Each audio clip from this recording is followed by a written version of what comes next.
The leisure chief says the Chancellor has got it wrong as venue is hit with huge bill. The boss of one of the UK's biggest safari parks has slammed Rachel Reeves as her budget is set to cost his venue nearly £1 million and hit jobs. The Chancellor announced in October a hike to employers' national insurance contributions and an increase in the national living wage. Now, the CEO of Yorkshire Wildlife Park, John Minion, has said that she is taking the wrong approach as her policies take their toll on his and other venues. Mr. Minion said, "The changes have made a phenomenally negative impact on our business. The budget will cost us £650,000 in direct wage costs with a further £200,000 hit expected from the wider impact on trading conditions and costs.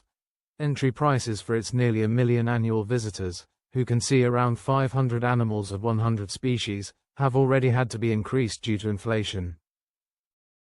Increasing these any further is not an option," Mr. Minion said. Despite not having to make any immediate redundancies, the leisure chief told The Express that the park, the only venue in the UK to house polar bears in a 10-acre enclosure, will have to reduce employment, including seasonal contracted employees. This is expected to be the equivalent of 35 fewer full-time employees over the next 12 months. However, hours worked by current employees are being cut, and when asked if there was a possibility of having to let staff go in the future, Mr. Minion said, "Inevitably, and again that's across the sector. We are all in that situation. If the economy doesn't recover, and it doesn't move past this stagnated period, we're all going to be at risk of making redundancies in the future. But that's not to say we are over the next 12 months. Everybody is in the same situation, across the leisure centre," Mr. Minion added, "because days out with the kids are not essential, as people seek to save money.